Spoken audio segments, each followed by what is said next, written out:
Oh, how Labor Day nice. weekend. I was in Yes, the Napa, weather will be quite Sonoma. nice, I was yeah. in Virginia at my lake house for 9 days in August. Oh, how nice. You still have the house there? Yes. You go every year? Well, yes, I try. Hopefully it doesn't sell until I'm ready to buy it. Ah. Hey, Glenn. How's business? Things are good. You still have Visa? No, I'm not the visa. So you're not doing Visa at all anymore? You're just doing your own company? Yeah. Okay. I'm not the visa. Okay. I couldn't remember if you weren't there at all. Or are you still just done 100% with your own company? No, I was focused on my own business, so I left visa A year more ago. than a year ago. Yeah, that's what I thought. Oh my God, we're all here and we're on time? Oh my God, no, I'm early because I plan on being 15 minutes late, so. Right. Yeah. What? I already swung the gavel. Well, say something Let the meeting begin. and turn your mic on. It is a huzzah. Yeah, no, it's on. Okay, very good. We're here. Do we have a motion to adopt the agenda? I move to adopt the agenda. Second. All those in favor? Hi. Opposed? Very good. Okay, do we have any oral communications? Public comment. So do these people talk next? Yeah, but on oral communications, I just really want to invite the public to come to Day in the Park on Saturday, and especially make an effort to visit the Open Space and Ecology booth and the San Bruno Mountain Watch booth. And I guess we're going to be on the street this time. It's going to be a little different, It's going to be a little different. It's going to be hot. Wear comfy shoes. but the Lions Club's going to be serving corn this year. First time in like 10 years. Organic, Wow. non-GMO? Oh, yeah, absolutely. I'd ask. Whatever that is. With real butter? No idea. Nutritional yeast. Actually, it's really good as lemon. If you want it, bring it. Someone, yeah. It'll be cooked corn is all I know.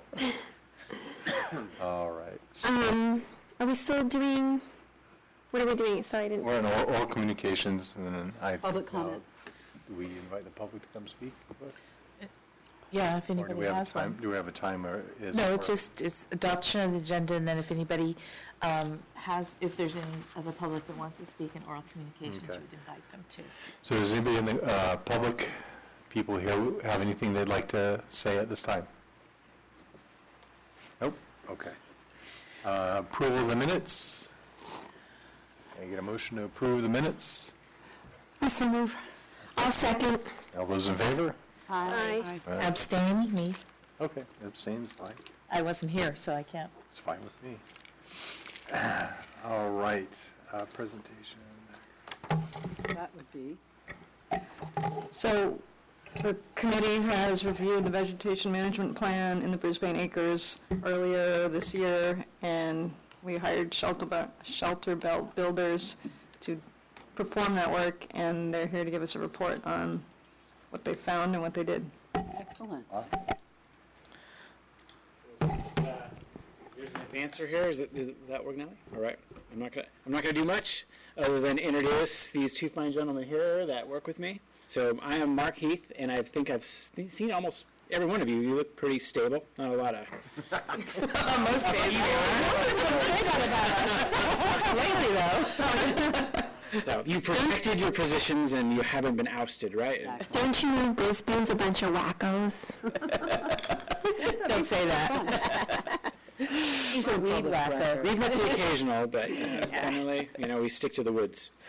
So for a very long time now, almost nearing 10 years, I think we have been working on the Brisbane Acres since Fred has been acquiring them, or the city has been acquiring them as an open space. So we did a big summary for you last year, and we'll go over that a little bit. But mostly, we did have an extra budget this year, so we had some extra things we did for you. But I've just basically figured who better yet to tell you than the people actually that did the work. Yeah. These gentlemen here were the ones behind the chainsaws and who led the crew. Dan Brubaker led half of it. He's on the left, and Jesse Furrows on the let's see, am I right there? You're right. He led the other half. So, Dan. And we're just basically going to take you geographically through. And you can see it right now. Yeah. You got those screens. Don't forget. Yeah. We have this. Both. Oh, it's already in there. Furrow. Yeah, I think they should show up okay. It's a little bright, but, They see the screen in front of them. Yeah, oh, Yeah, we have it. perfect. don't have to turn it Okay, on. so we didn't really rehearse this, so we may be kind of jumping in and out with each other depending on what slides come up.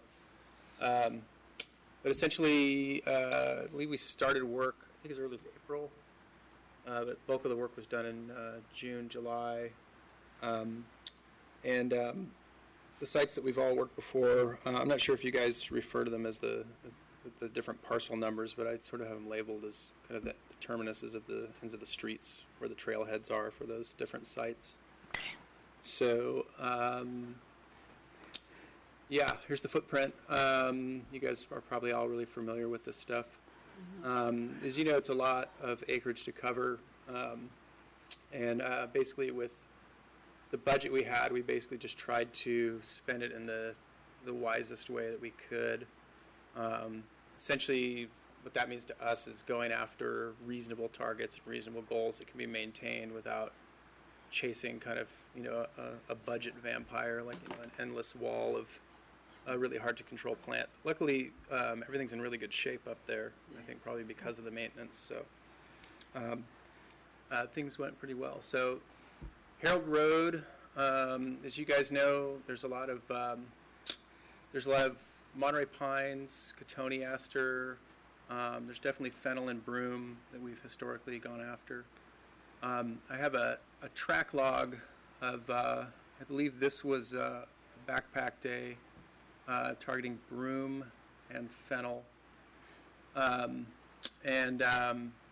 We didn't really clean up much of the GIS stuff, so it's not super accurate, but it just kind of, these will give you a general idea of sort of the footprint in the areas we worked.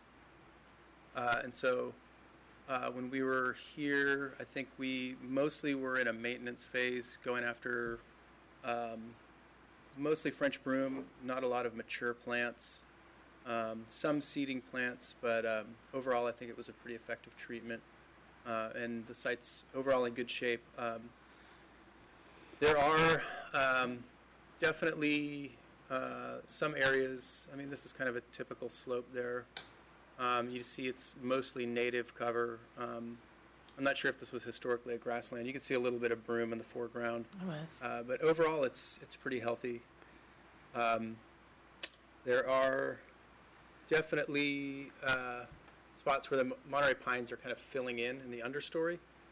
And so a future thing that might be a good goal is to try to maybe stay on top of some of those, because I know a lot of people have trouble dealing with those once they get to the size where you need to start hiring tree companies. Should we just go ahead and... Yeah, well, they're They're not really really easy.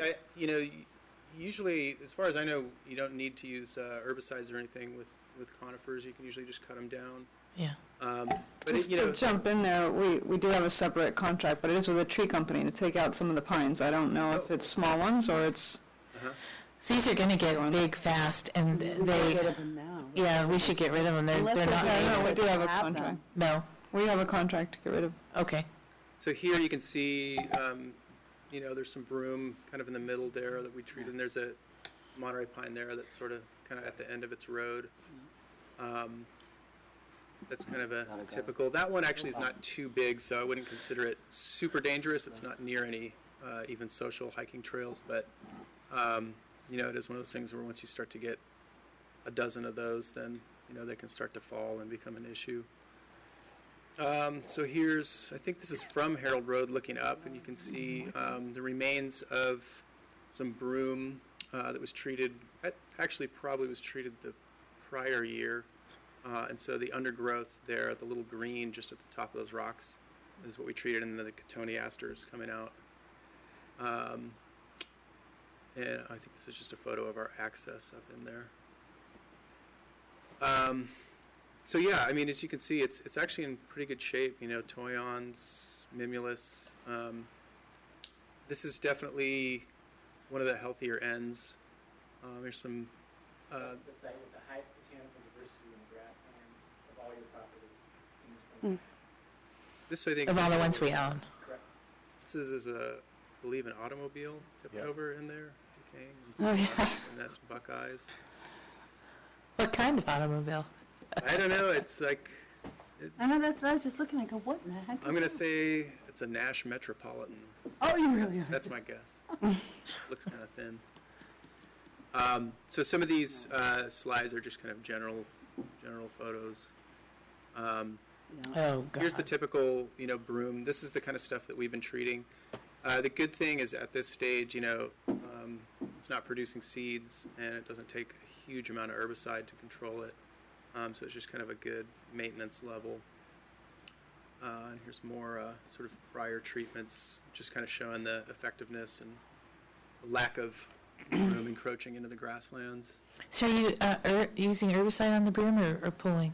We do both, and then you can do a foliar spray with backpacks, or you can stump treat or stem treat, which is cutting it and then treating it with an application on the cambium layer of the stump. And we usually make that call based on the scope of work and budget. Stump treating tends to be more labor intensive and slower. It kind of gives you instant gratification as far as the overall look, because it really changes the look that day. But in general, the foliar applications tend to be more effective, and they actually end up using less pesticides because it takes a higher dose when you do the stump treatments. You threw this one in again. Yeah, those repeat every time you go to a new Okay. So now That's parcel what we can see. 98. So this is going to be kind of in between the large water tank at the end of Alexander, going down towards SFO. And here's another sort of, I think this is an older map of sort of the areas that had the problem plants kind of mapped out for us. And here's another track log. This is going to be, I believe this is just one day, so. Does everyone know what track logs are? I was just going to ask that. Yeah. Is this is new? This is new technology. It's kind of cool. We've been wearing really small GPS units that we turn on at the beginning of the day. And essentially each line, I made each one a different color just so you could That is so cool. kind of stand them apart. But each color is a different person. So this is one day, and this is essentially, I think, a backpack work day. There may have been some saw work, but This is what AT&T and Google sees every day. yeah. And the straight lines coming off are actually anomalies that if I had more time, I would have cleaned them up. But And I think this is possibly the day that Jenna and I and Alec cut 3 pine trees.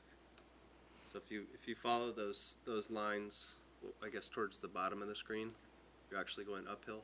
yeah, exactly. Yeah. And then you see them kind of break off into 3 little more dense spots. I can't really. That'll be saw Here, work. here, on here. there. point Yeah. it out. Uh-huh. So 3 of us went up with 3 saws.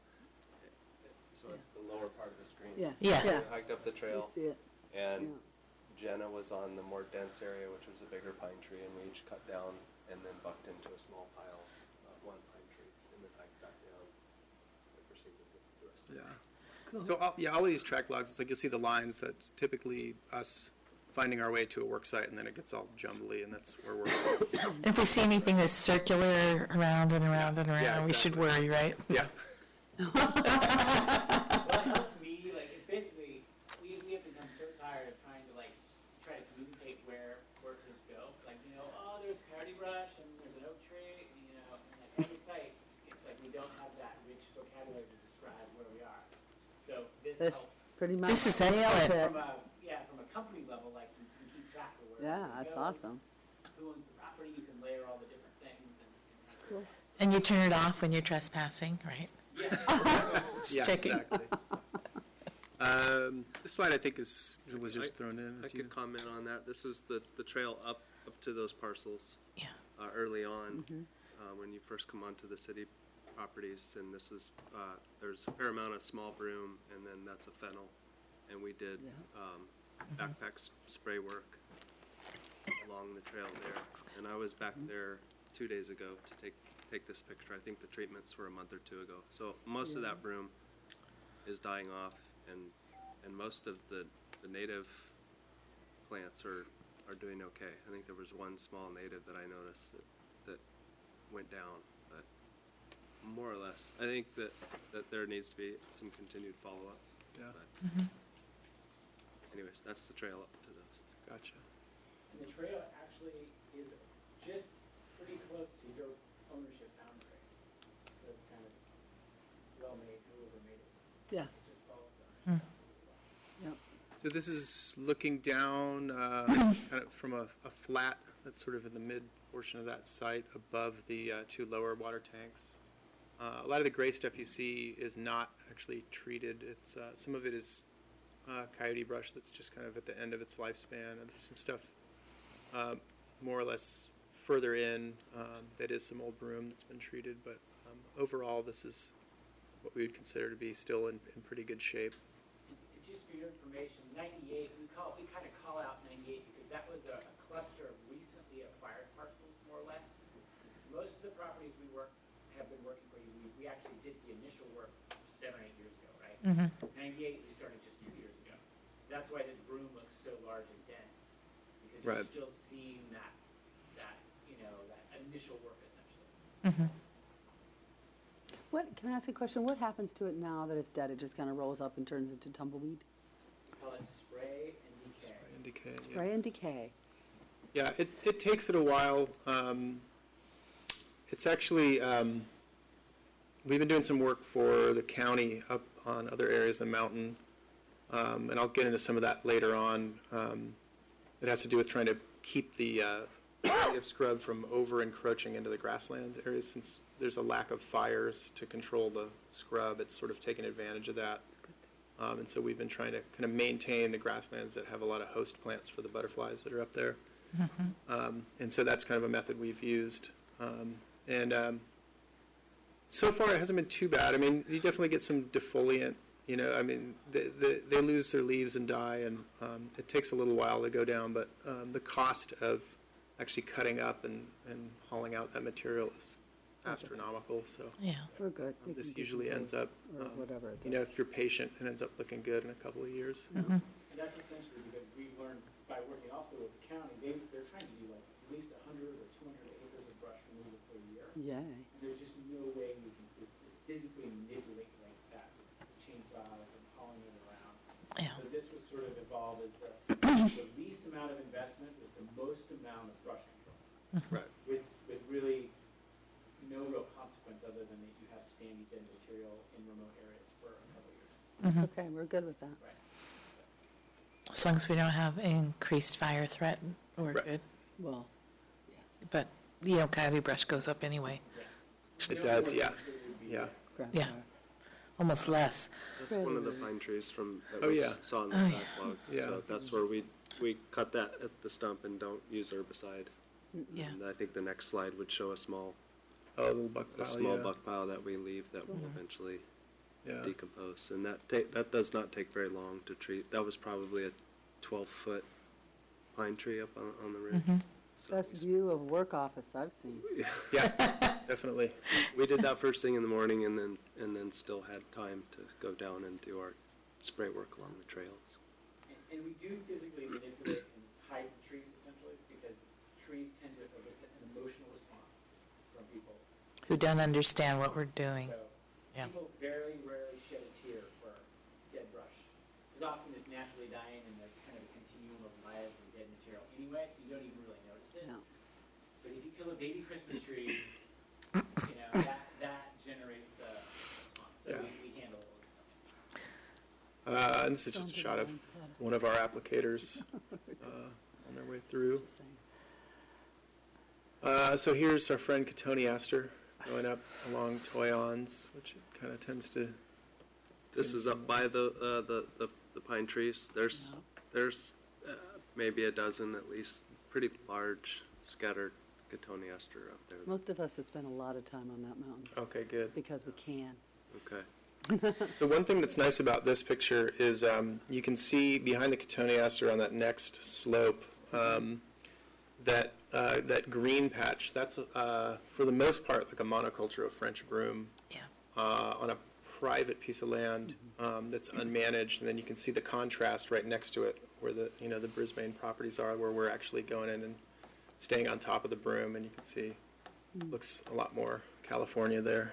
I think that's the parcel that's for sale, isn't it? Oh, is it? I think. This piece here? The one with the dark green? Yeah. No, definitely not. There's been, No, we want to buy it and clear it. Yeah, exactly. So we can clear it. want to buy it. don't buy it for a house. Yeah. Oh, well, yeah.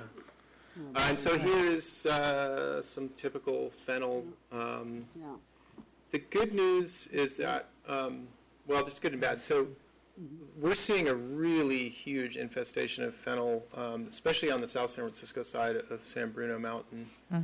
And for the most part, the Brisbane properties have been pretty manageable. There's still fennel every year, and it still comes up. But it's nowhere near the level of alarm that you see on the southern side of the mountain. So to me, that's an indicator that our approaches have been working pretty good, because this is definitely what I'd consider maintenance level stuff that's pretty easy to get after. You're not seeing any pampas grass, are you? This year, I don't think we treated any jubata up there, no. See it, kill it. Yeah. So is the fennel just treated with pesticides, or how is the fennel treated? Typically, yeah. Typically, you try to get it before, while it's in flower, before it sets seeds. And I don't think it takes a very high dose. It's pretty easily controlled. Fennel has an extremely deep taproot, so digging it out is very labor intensive and also can damage the soil. It can be done.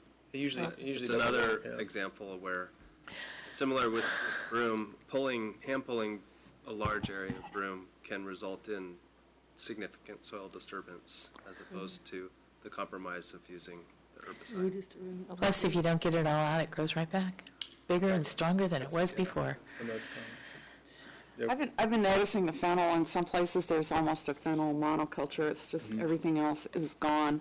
So I don't suppose there's any way to kill a large area of it except just spray the whole thing? Yeah. I mean, that's typically the approach, and that takes a fair amount of planning, but, we do it pretty regularly. We tend to be bound a little bit by weather and wind on bigger spray jobs, but and it always requires follow-up. But that's definitely the way to go. You'll see organizations like Caltrans a lot of times will just kind of mow it. It is an annual, so it goes through that dormant phase. I guess it's not a true annual, is it? It's perennial, but it's pretty hard. As you guys said, when you dig it up, you tend to just break off a piece that's really deeply rooted, and it just kind of comes back stronger the next time. It's a really tough one, but so far in the really healthy areas, we've been able to keep it at bay.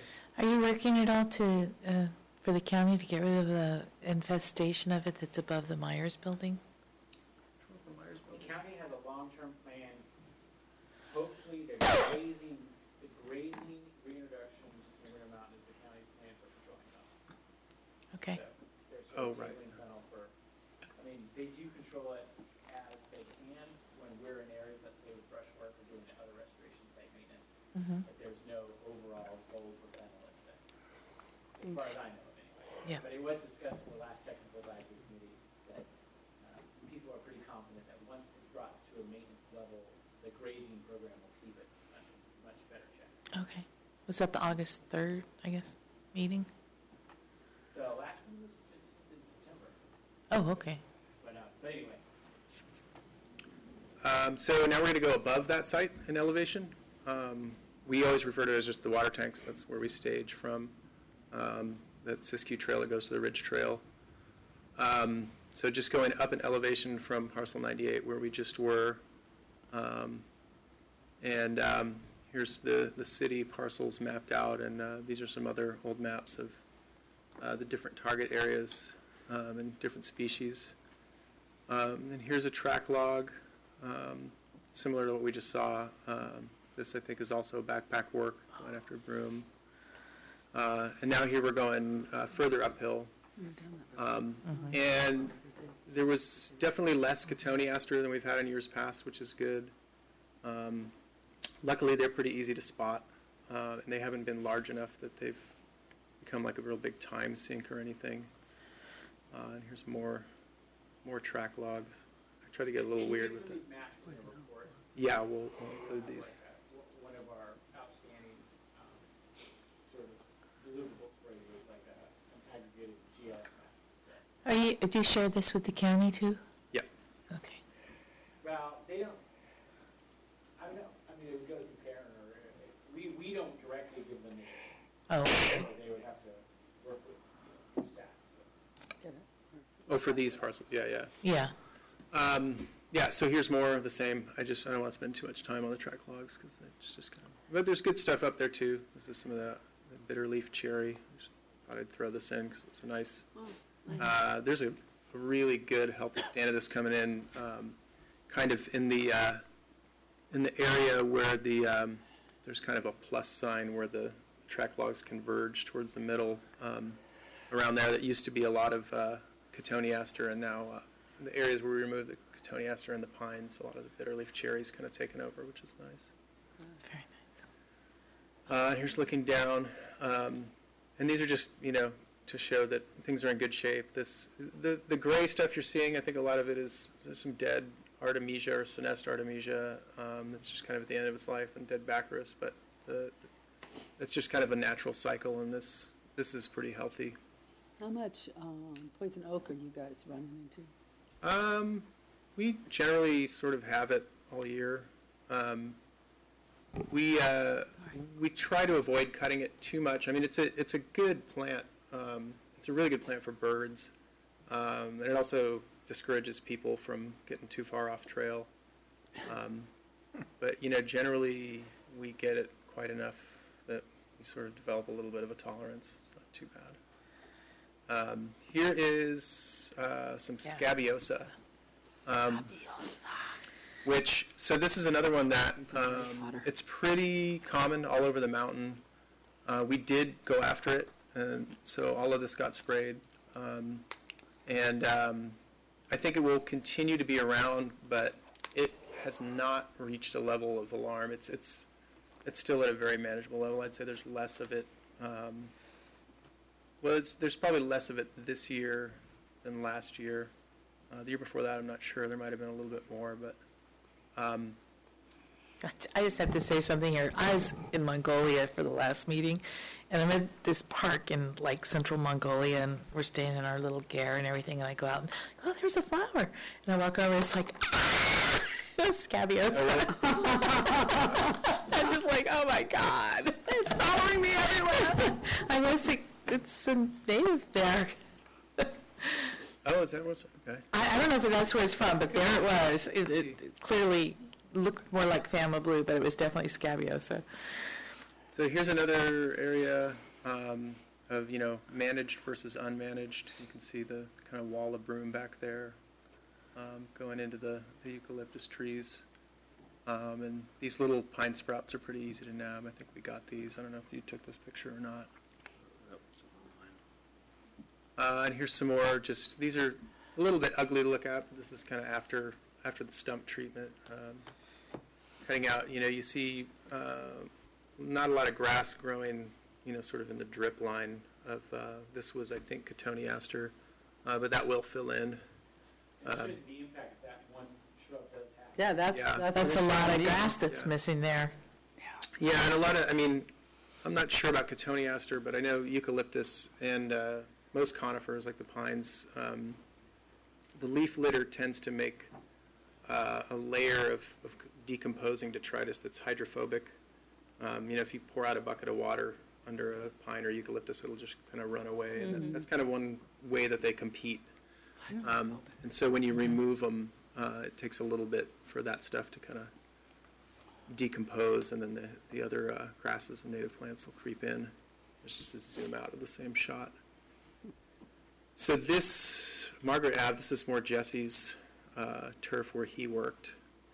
That's going to be on the far, right side, if you guys are looking at that. And here's another track log of where we've been. And I think these might be some of your pictures, Jesse. I'm not sure. That was one of Mark's. That's just an example of an oak woodland that's there. Right. What do you have next? And then there's probably going to be, there's a pretty significant stand of eucalyptus, as I'm sure you're all aware of it, in there. In fact, I was there yesterday, and there was urban arborist was out there felling trees. Oh, good.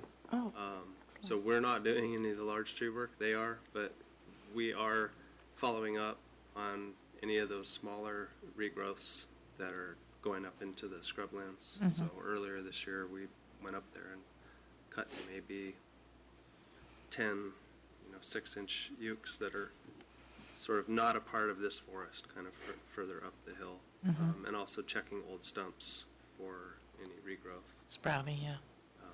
And then Toniaster and French broom.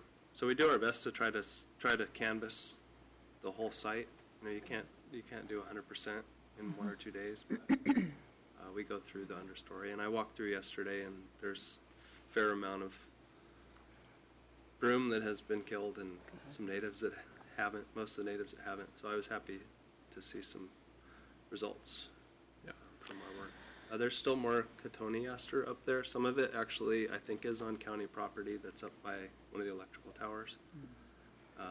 We have removed a little bit of it because we do feel like that has potential to come down onto your property. So I guess for the future, there's still follow-up on broom, keeping track of the eucalyptus, and then the Cotoneaster. And this, I don't think, is a tree that we took out. I think this was one of the other companies, but this is just showing the baccharis and mimulus kind of making its way in there slowly in the old footprint. This is slay and decay. Or they call that drop and scatter, I think they call that. Drop and scatter. And then this, I think that's a eucalyptus sapling in the foreground there. Yeah. It's just an example of every time we run into those things, we try to stay on top of them and just keep them from becoming expensive, basically, because they're pretty easy to get at that stage. You can pretty much take that out with a pair of loppers. More Cotoneaster. And this is The birch, it's kind right of under towards the the end of wire. the side, I believe. And with an oak right next to it. So, all of these things have the potential to get, up to 15 or 20 feet tall. So it's really good when you find them small like this, and it keeps it less labor intensive and cheaper. And here's some more mimulus coming in. I think that something's cut out of there, but that I had taken a picture of a Cotoneaster stump, and then the pile behind it is our debris pile, and then there's an even older eucalyptus tree stump, and then a nice picture of a mimulus. So I don't know, it kind of shows me that even though we're using this higher concentrate herbicide on a sort of small series of stumps, it does have some longevity in the soil, that there is life close by. Life after. Yeah, it doesn't have a very large footprint. I Good news. I think it's having more longevity in the soil because we haven't had any rain, significant rain, for a couple of years. So it's persisting. I think this is Just another example of what we turn it into after we cut it down to try to get it to be clean and decompose, be hidden. This looks like French broom kind yeah, of. more French broom growing under. And this is just examples of the kinds of things we see and address on our way through. Here, Earharta erecta.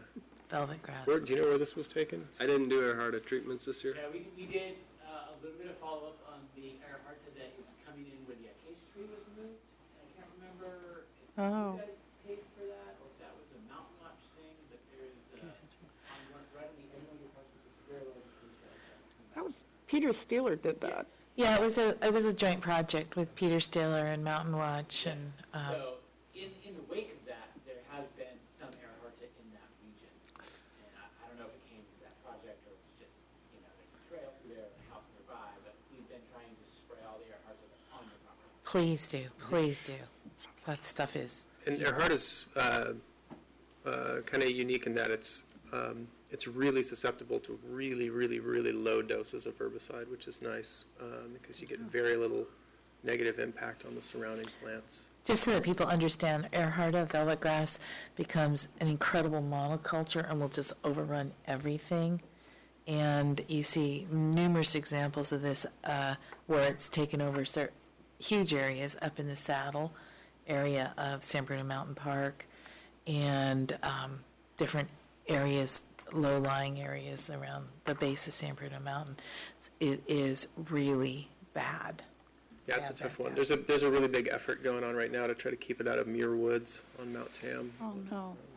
It gets a hold of, it gets in your flower pots at home and just takes over, and it forms this massive mat of roots that you can't even break through. It's nasty, nasty, nasty. Velvet grass is different, isn't it? Velvet grass. Velvet grass is another weed.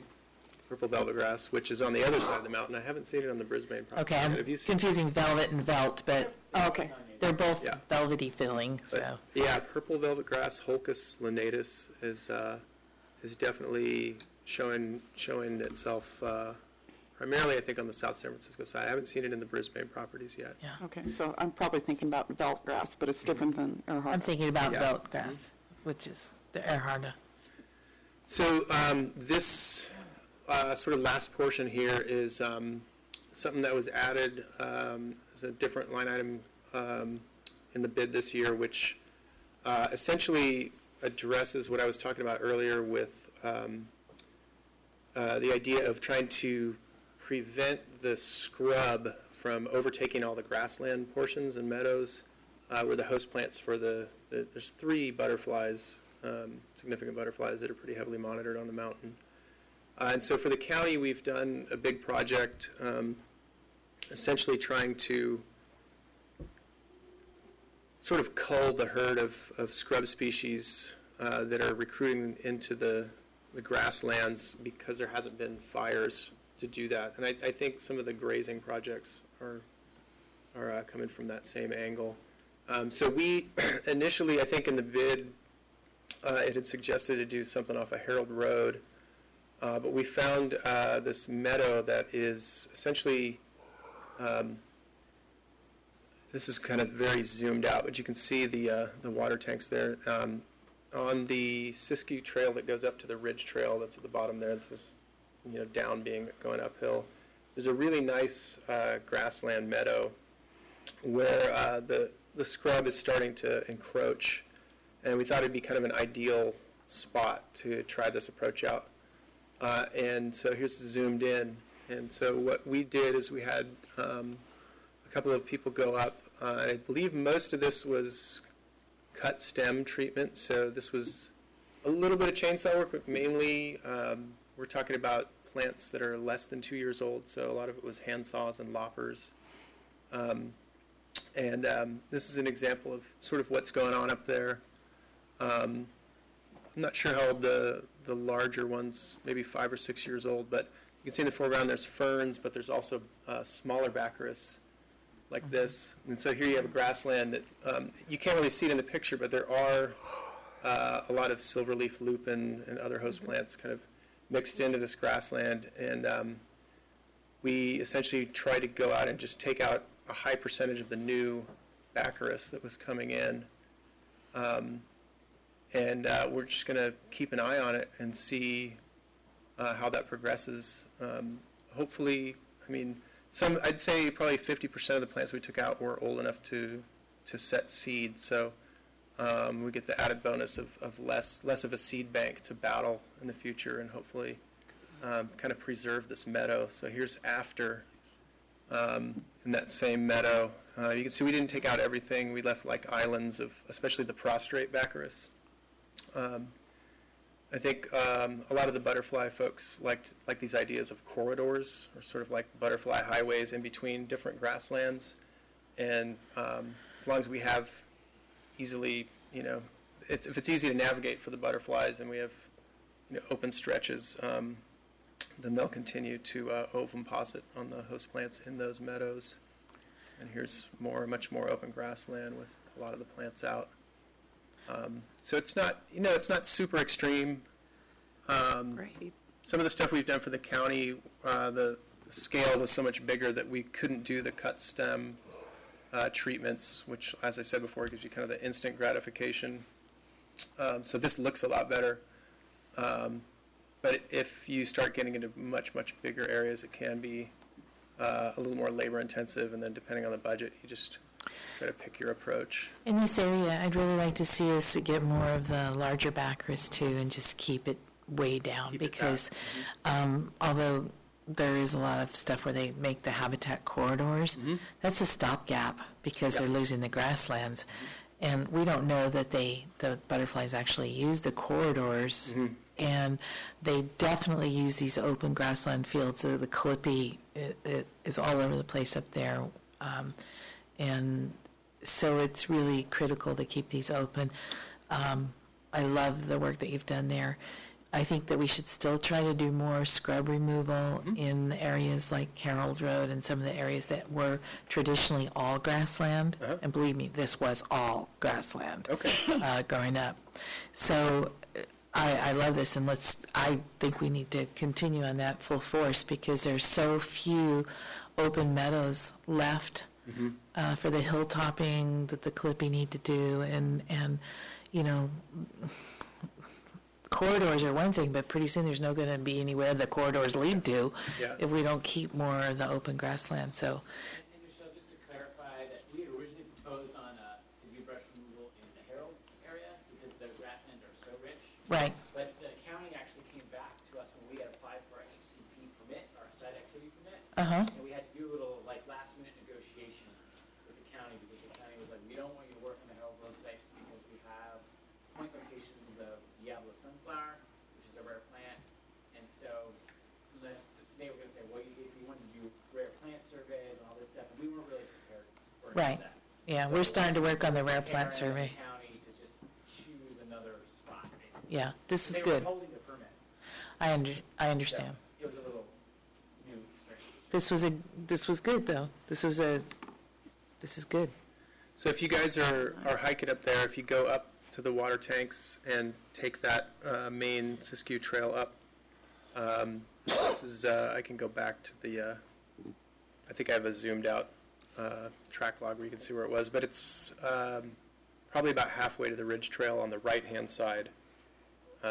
So that's The looking west. West side, okay. Going down towards, I guess that'd be towards end of Humboldt. So you can go up there and check it out and see how much different it looks. But I think we were aggressive enough, but not so much that it looks severe. I'm really curious to see how things shape up over the next couple of years. Yeah, we could be more aggressive. Cool. There's plenty of baccharis on the mountain. Yeah. Not enough grass. So here's another before picture with all the younger stuff. Kind of the contrast between the two, you know. I think it looks great. Yeah. And this is just a big zoomed out image of all of our track logs for this season and where we did our work. So You don't charge by the step. oh yeah, we burned a lot of calories. Sure. Sheep incline would be expensive. Yeah. And I believe that's the last slide. I think So I don't know if there's any other questions about our methods or. Are you running into any new invasives up there that we should be telling people locally about, not to plant or anything like that? I haven't seen anything new to me. I mean, everything that I've been running into, I think this is my third year working the Brisbane sites, and I haven't seen anything new. I haven't seen anything alarming. There's definitely some stuff coming in on the other, like I said, on the south side of the mountain, the South San Francisco side, that eventually could potentially make its way over there, but that may end up getting addressed by the county, and you won't have to pay for it. Okay. County doesn't have money either. So, are you going to make a recommendation for this year's plan and expanding this a bit? Yeah, I mean, my personal opinion is that aside from the large eucalyptus stuff, which is more in the realm of a tree company, it's really just a question of maintenance. And every time we go up there, we seem to be able to cover a little bit more ground. There's less to deal with, so we're using less pesticides. And I think I feel like this year we definitely expanded our influence, our footprint, which is nice to be able to kind of push back on the borders of some of those, especially things like the Cotoneaster. Good. Yeah, it seems like, I think, especially, like Harold Road, I think definitely the pines could definitely use some attention. But yeah, we don't do the really big trees. Yeah. I don't know what our limit is, but we know when it's definitely going to be more economical to get a tree company to do it. But yeah, it's just a question of maintenance and staying on top of the broom. And like I said, every year we're using less and less herbicides, and we're able to kind of maintain a better, healthier overall grasslands and scrublands. So I through the chair, I would really like to see us put together a, abbreviated presentation of this, like 5 to 7 minutes, to show to the city council so they know where the money's going and the amazing progress that you've done over the last several years, and so that more of the public gets to see it as well. Because we need to continue to fund this, because when we don't, it just Doesn't not maintenance anymore. it backslides really fast. And when you compare what it looked like when you started and where it would be now if you hadn't done the work, if we hadn't done the work that's been done, I really think it's important that the current sitting city council sees how the money's being used. Forward progress, yeah. Yeah, and the forward progress. And then I also have questions. I don't know if you're able to answer them now. Finish that, Oh, yeah. on that thought, though. Oh, yeah. How do we get a Reader's Digest version? Yeah. Mark, you're a genius at this. Aren't they all watching our meeting? No, Terry's in France. I think we could put together a more condensed version, though. Yeah, I mean, Just do a real quick, like what the track log is, the types of things you're taking out, spray decay.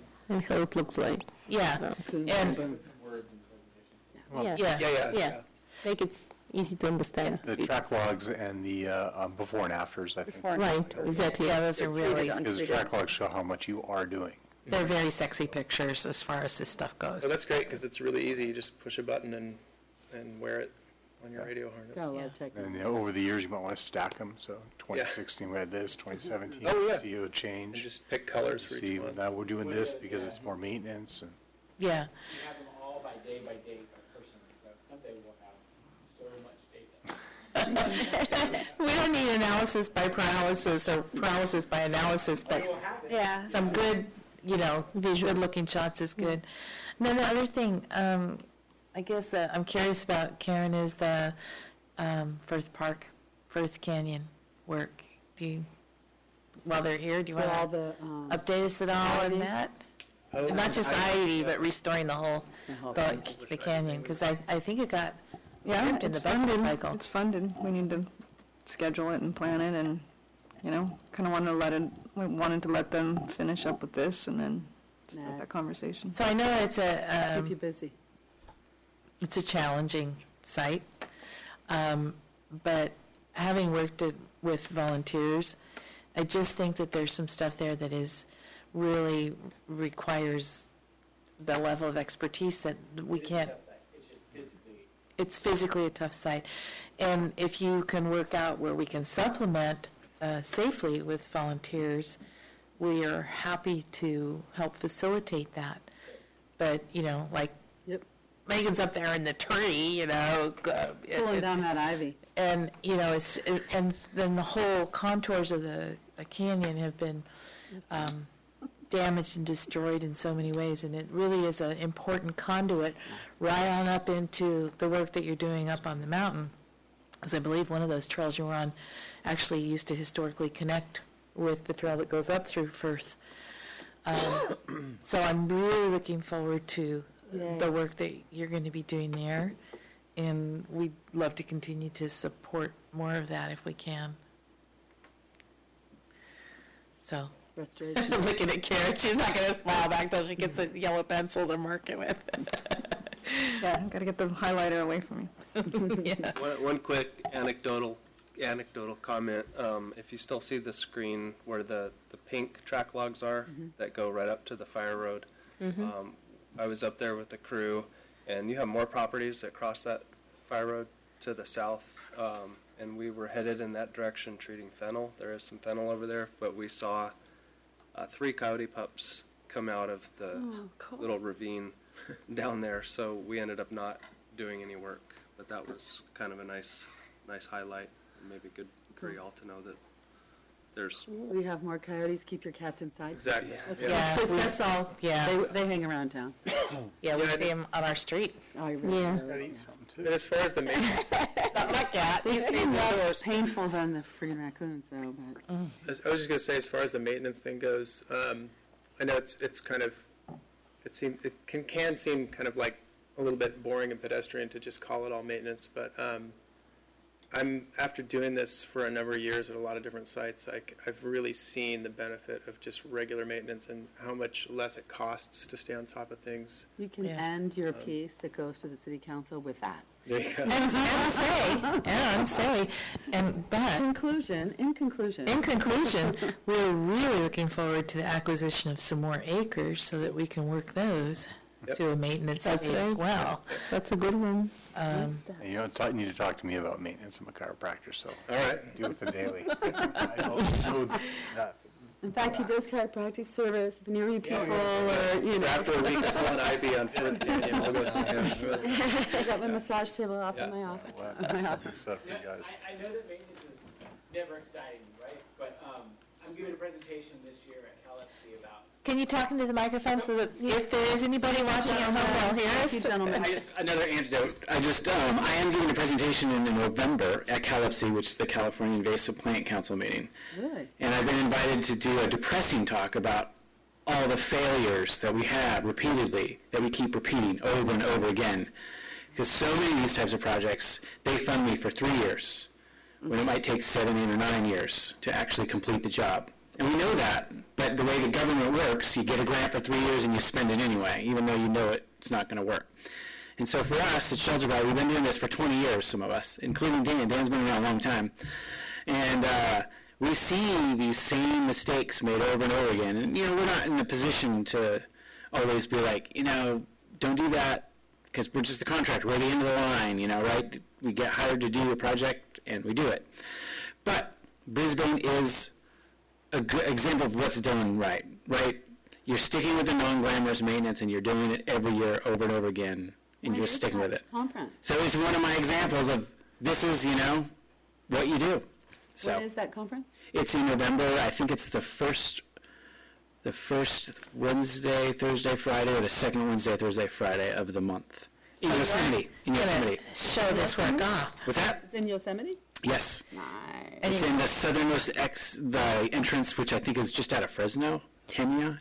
I don't know Yosemite that well, actually. What's the name of this organization again? It's called CalIPSI, so Cal and then IPC, and then IPC stands for the Invasive Plant Council. And they're like, many states have IPCs or invasive plant councils. I think Florida actually had the first, and so a number of states kind of organize at a state level all the people that, do weed work.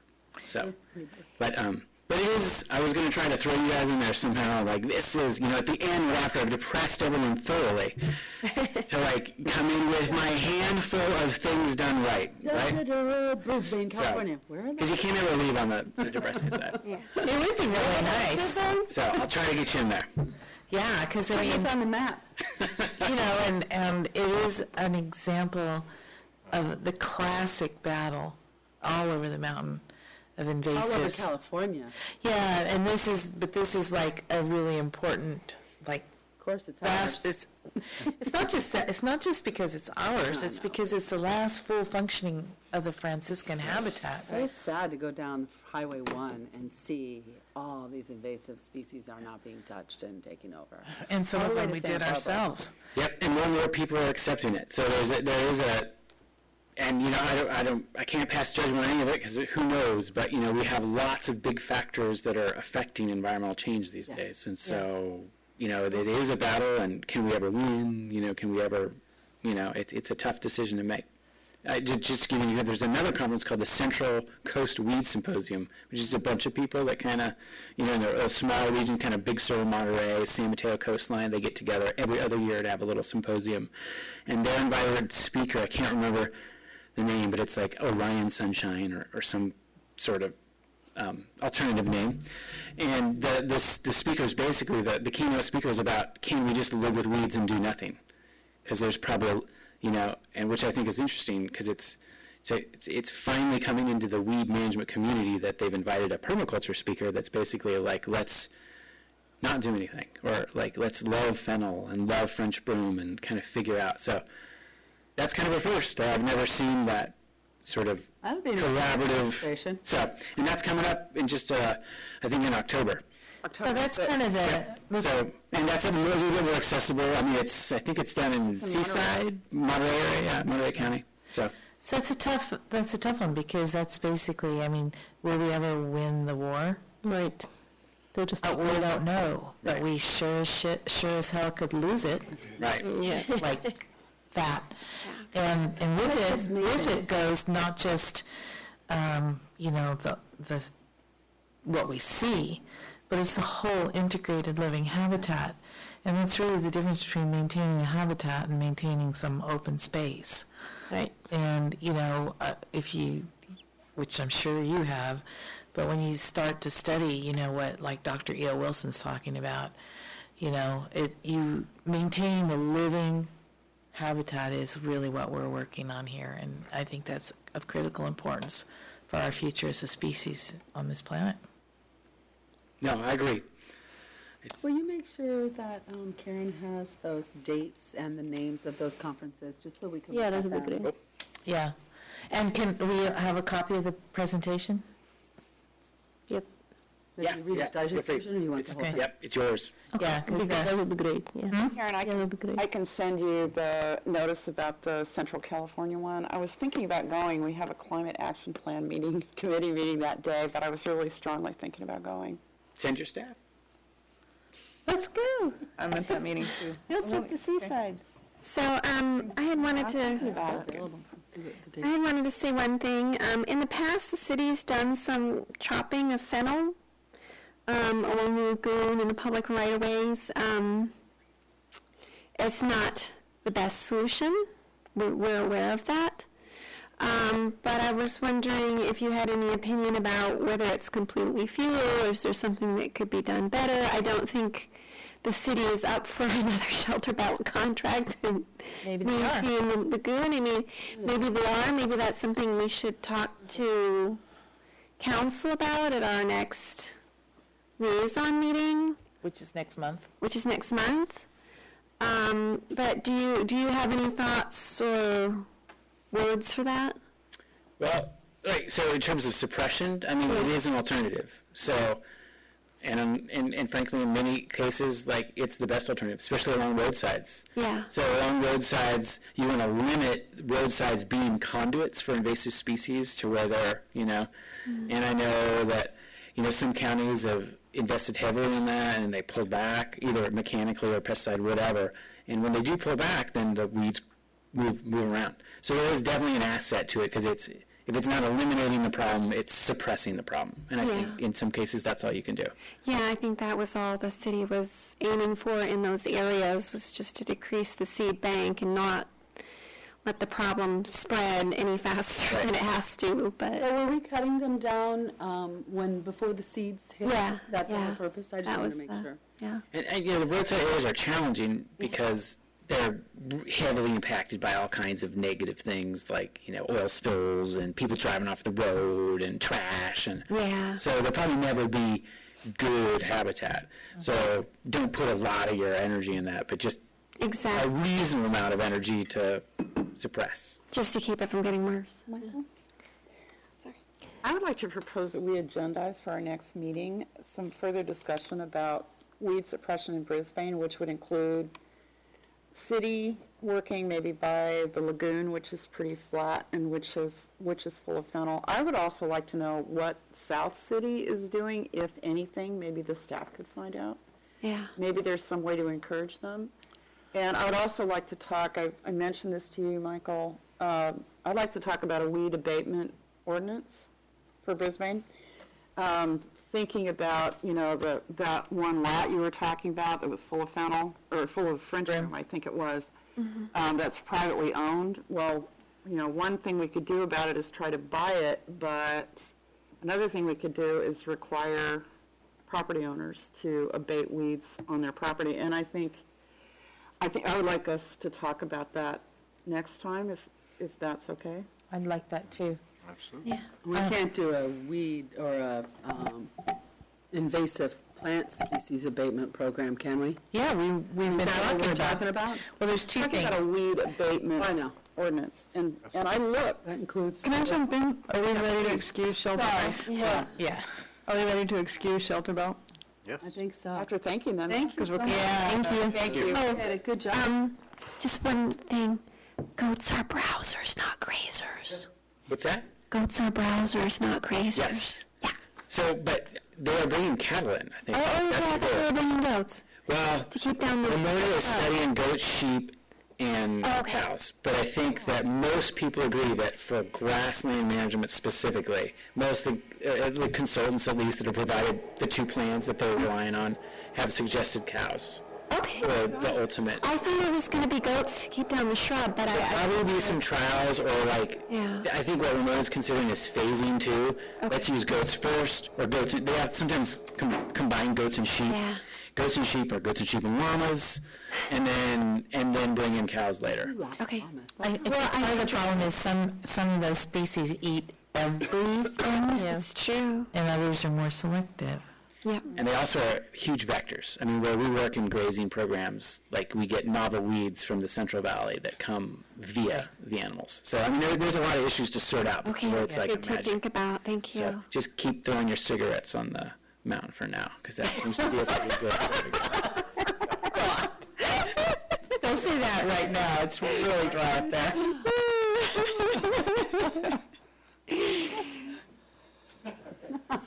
Get away from Thank you so much. You guys.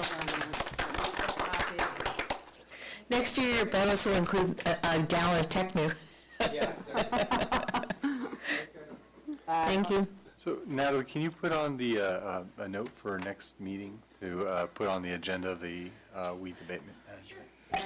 Yeah, and I also wanted to I also had the idea, same idea that Glenn did, is if we should just, maybe have a short dialogue with South San Francisco to see if they're doing anything or thinking about doing anything or what they are doing, or because charge them for what we're having to take off of it? No. One of the problems too, I meant to ask them before they left, but I got distracted, with using the herbicides around the lagoon as opposed to on the mountain, is because of the water. Absolutely. So it depends on what and how much the application is and everything like that. Yeah, I think we're better off chopping around the lagoon, but, I'm not an expert. If you Oh, that's private property. If you That's bought not our it property there.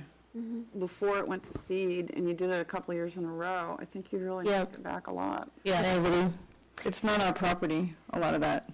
Along tunnel that we have a right of way, but the lagoon is. Yeah. Weed abatement ordinance.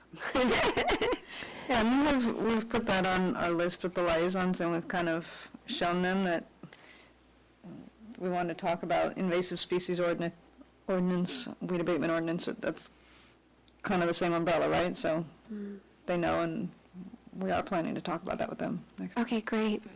So one area that has a lot of fennel is actually on the ridge between the Crocker Trail and where Altamar is, below the buildings. I'm not sure, is that the city property, the area right below the buildings, between the buildings and the Crocker Trail? And there is just a lot of fennel along the Crocker Trail as well, right there where the Altamar is, and also on that road that goes right below the buildings at Viewpoint.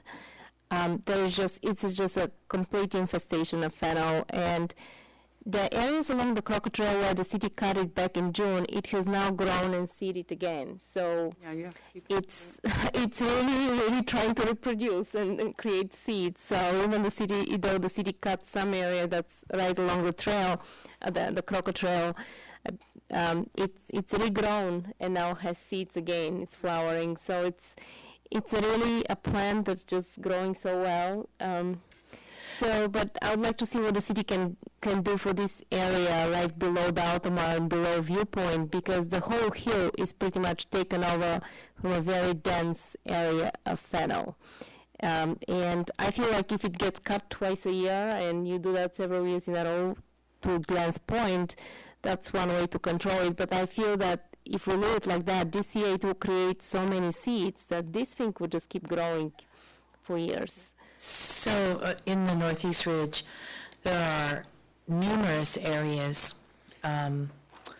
within that whole development that are not built on and yet not currently landscaped. And we really need to go look back at the agreement to see whose responsibility it is to maintain those areas. And we really do need to work on the fennel and the other invasives that are there. I mean, we worked that one area during our last Earth Day Habitat Day in April, and it became very clear that it's an important, still a part of the important habitat when you talk about, grassland corridors, and yet all of those areas are being completely overrun with invasives, right? And the HCP won't work on them because they're part of the planned development area rather than the rest of the HCP. They don't feel it's as high value, and it's not county land. So we're sort of between a rock and a hard place there, and we really do need to investigate that and figure out what to do. Yeah, and I'm not sure about the ownership below Altamar and Viewpoint, but where we do weed abatement and cut down fennel, we can talk about doing that more than once a year, because that's our program now, is just to cut down the stuff that's dead to deal with fire once a year. And then the fire department's program is also once a year on the private property. So maybe we should cut it down when it first comes up green. Yep. And we won't have to cut it down when it's, You cut it right before it goes to seed. Yeah. It regrows. You have to cut, I think the best time to cut fennel is probably late summer. Yeah, up there, we can spray. Okay. As long as it's not in the watershed, too close to the watershed.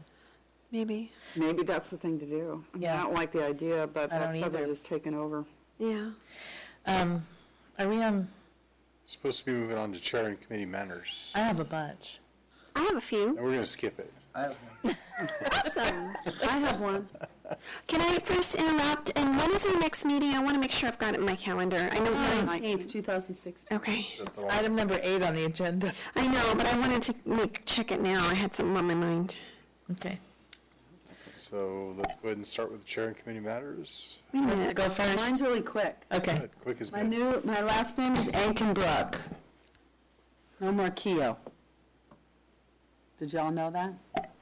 I changed my last name back to Ankenbrook. Okay. No, but I don't know if I told you. I thought I did. No, I was not I'm told, but sorry. you can email me, yeah. I'll email it. Okay. I don't That's have it. a calendar. Short and sweet. Okay, I have like 5 things, maybe 6. Keep them short. Okay. First of all, You're done. I'd really like to talk about attendance, and we really, if we're going to be on the committee, we need to come to the meetings unless it's really an extenuating circumstance. I was disappointed when I saw that only 4 people attended the meeting when I was out of the country. And so we really need to make an effort to be at the meetings if you're going to be on the committee, because there are other people who would serve, and we have a lot of work to do. So I just want to say that. I was really excited today that we had 7 people, and then we were all on time, and that was a thrill. I attended the lagoon cleanup on the weekend and cleaned the same area I cleaned last year. And there was less because it was only 1 year's worth of garbage. But I'd like us to ask for signage. A no dumping sign and no littering signs, both when you first come off the freeway and at Fisherman's Park. And those are areas that are chronic. The day after the cleanup on Sunday, there was already garbage where you first come off the freeway, and I think that we need a no littering sign and a no dumping sign, and I think that, and then it needs to be enforced if we can. Then I wanted to know, when are we having the yard cleanup dumpsters this year? I don't know if we're, usually in November, we have the citywide cleanup with the dumpsters. I wanted to know if we are having that or not, and if so, when. Because I'd like to encourage people who, if they don't have their own yard work to do, that we do some ivy work in the canyons on that day and take full advantage of those dumpsters. The weekend before or something. Yeah. And then we had low attendance at at our last Habitat Day, although we got a lot done, mostly thanks to the, Herculean efforts. We even had our city staff out there working with us doing cleaning. So, but we really need to figure out how to get more people to come. There was only really 15 volunteers that came for the lagoon cleanup and only 13 that came for the Sierra Point Road cleanup. So I don't know what we're not doing. Social media is not working to get people out to do these Habitat Days. So it's something that we need to look at going forward. And then the other thing that is really... Can I say something about that? Yeah. I just think we need to make sure that when we keep the local office businesses involved, Yeah. because they all need to have, if they don't already, volunteer days for things like that. And I talked to the Doubletree, I think, hotel recently, and I mentioned it to them, and they were like, yeah, we really want to do that again. And then also I'll keep in touch with the Jericho Project. We just have to let them know way ahead of time because they're busy. They're busy young men. Yeah. And for the lagoon cleanup, I went to the city website to try to pull some information to post on Facebook, on the resident site, and the piece that showed up on my browser at least was so tiny you could barely read it, and it was a JPEG of a PDF, so you couldn't capture any text whatsoever in the little box to go out and share it anywhere. And so I think it was very ineffective, and we spend a lot of money on promoting and hosting those Habitat Days and the lagoon cleanup days. So we really need to be more effective in how we promote them and engender attendance. Glenn would like to say something? Next door, Brisbane seems to be taking off pretty well, so putting a pitch on that. There's one little pitch on there, yeah. We'll do more. And more ahead of time, too. I think the longer we can get it in people's, at least a month, at the minimum 2 months maybe, so people can get it on their calendars. Yeah, and the coastal cleanup people didn't have much money this year to support it either, so it really was on us to promote it, and it didn't get full. People didn't come. Came? I was there. Yeah, I couldn't make it this particular time. Do we want to talk more about this? Or I have one thing about promotion. Okay.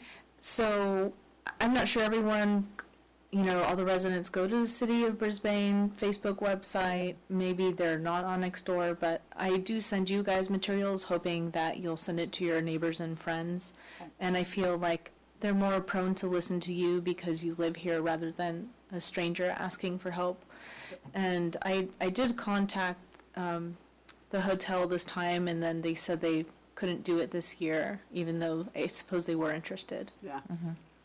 I also think that this year it just fell between a very busy time because we have we've changed the date for the day in the park, and so it's really, every weekend is very compressed right now. Mm-hmm. And then the last thing that I have on my... Yeah, we'll share that with Park and Recs. They've kind of taken back the lagoon cleanup. We helped them out for a couple years when their staff shortages were happening, and they did a lot of the coordination for that one. Yeah, but I'm just saying overall, I mean, we're all part of the same entity. Well, yeah, but they may have, more ideas too of how to promote it. Yeah. And then land acquisition. I've heard discussions here and discussions there about what they're going to do with the bakery money. And I know that you, Kimo, were originally assigned to be on that committee. No, what to do with the bakery money. You know, the blood money from the purchase of the Shanghai Bakery purchasing the city right-of-way land from the trail. The 300,000. Rail yard, the railroad. And so I just really want to state publicly and for as a group that I really think that money should be used for land acquisition, not for paving a bicycle trail or studying for trails or using it for some consultant. It should be used to buy land. Since we sold land that belonged to the public, it should be used to buy land for the public. And I feel really strongly about that. I still really am very upset that we sold public land for no benefit to the city. So we should create benefit, and that benefit should be in kind, and we should be purchasing open space land with that money. And that's how I feel, and I don't know how the rest of the committee feels, but I'm really upset when I hear about, different rumors about, we're going to use it to study trails. We know where the trails are. We should be buying more land so that we have land to walk to, not paving so people can run their bicycles around or some other thing like that. And I feel really strongly about that. So that's my committee matter. So who is in charge in identifying land that could potentially be purchased? The open space plan is, the acquisitions are still managed by Fred Smith, who's consulting with the city, who used to staff the open space committee when the plan was developed. And there are priority areas in that plan, and this committee has asked to kind of reopen that plan and restudy expanding it, but there is a program that's actively goes on. Yeah, so I think what Michelle is saying is we should keep the money in our pockets until the land becomes available and not squander it on, 30 different little people's pet projects. Exactly. It should go in a lump sum towards buying more of the mountain. That's how I feel. So, Kima, have you had any discussions on that at all after the... Well, there's another meeting of the, it's not Complete Streets. Is it, it's not Complete Streets, it's For the bicycle transportation master plan. I think there's a meeting coming up next week or the week after, if I remember correctly. But one thing I would note, while I definitely agree with you that we want to be able to purchase more land, I think another important objective is also to create access corridors to get to it. So, the pedestrian routes are not just for getting kids to school, although that's a very important goal as well, and it's not just for access to public transit so people don't have to use cars as much, although that's also important. But I think that, when we look at it, while I overall agree with you that we want to save the majority of the money, in places where we can make quick wins to improve pedestrian access to get up to the mountain, that will increase people's appreciation of the open spaces, and there'll be more of a natural constituency to advocate for it. Then we shouldn't have sold that parcel in the first place because that was our public access. Yeah, I'm not disputing that. I'm just saying. And I don't think using it for bike trail is exactly a compatible use with going on the mountain, since they're not allowed on the mountain. Yeah, I don't think that having I don't support paving Crocker Trail. I don't think that it gets enough use to really warrant, people, and they certainly have bikes nowadays that can go on unpaved trails. They're called mountain bikes, and they have strollers that can go on unpaved trails. They're so. Plus, we have streets. Well, yeah. So I just don't, I don't necessarily think that's the best use of the land. I think acquisition and access to open space is a key priority. So I'm not going to jump and do anything right now, but could the future in some point in the future, this committee take on, perhaps in combination with Park and Rec, actually making a little map, because that it's not mysterious. We know what the routes are. But if we actually made a little map for the people who are sort of, I don't know how to get to the mountain, you know, We just need don't. to spend $50,000 on a consultant to tell us. Not really. Yes, that's my whole point, is if we took it on at the committee and a commission level, maybe we could accomplish increasing access and public awareness without spending $50,000 on a consultant, which I would think would be really good. I agree. Well, there's already a consultant doing a bike pad master plan, and that's what the meeting that Kima is mentioning is. Well, It's already the city should underway. find money from somewhere else, not from that bakery money. Was there a separate plan, was there a separate meeting or committee specifically about that pool or pot of money, or? Yes, but I don't know that committee is met. Okay. Yeah, I mean, given that I'm not the chair anymore, it might be appropriate to nominate the chair or someone else. Well, you weren't the chair when we nominated you for that role, Oh, well, then I'd be happy to keep doing it. you know. I thought it was, yeah, maybe I was confusing with the bike pad master plan. They had the committee chairs, and the commission chairs were the ones that were selected for that, so, okay. So I have a question. So why is Park and Rec spending money that were generated through land sales from the open space? Shouldn't this be money that this committee has a say on how the money are being spent? Or Are they does it already just- spending money? Well, if So it's the city, Hang on, I want it's to the city know. council spending money. Okay, the city council's spending money, okay, that's fine. It's, I guess. It's not our money, it's the city's money. It is the people's money. People's monies, yes. Okay. There is a bike pad master plan that's underway.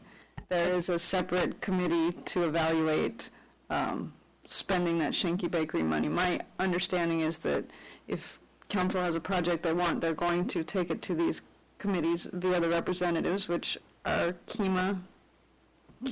just Kima and someone from Park and Rec, or, So there's been no committee meeting no. at all in the last 2 Money has been years? spent. Okay. But there is an active open space acquisition program. We contact property owners if properties are for sale. The city, I think in every case that a property in the open space plan has been for sale. Have we been doing anything? Has there been any activity? What about the one property that's currently for sale, that's, there's a lot for sale that up on Kings Road, right at the base of where the road to the water towers is. I know it's been up on the market for. Yeah, let me correct what I just said, and I'm not a real property negotiator, so and I'm not an attorney, so I don't want to get too technical, but what I understand is that the appraised value of those acres, we've paid $80,000 for each of the acres that we've purchased. Right. So that's the fair market value, and That I'm one's going told that up more. paying more for those lots is a gift of public funds that would not be. Yeah. That $80,000 was a market price, 5 years ago, 10 years during the ago? crisis. It's not All the right, current but it market continues to price. be, the latest one was bought for that same amount. Yeah, the one that's for sale, I think, is like $500,000, and I wouldn't think that was a good use of funds, because they're marketing it to somebody who they can convince that they think they'll be able to get permits and buy their McMansion there, build their McMansion there. That's not what, that if that land is looked at as something that can never be built on, then it doesn't have that value. It's, Right. they're just trying to get somebody, who doesn't do their homework to plunk down on that.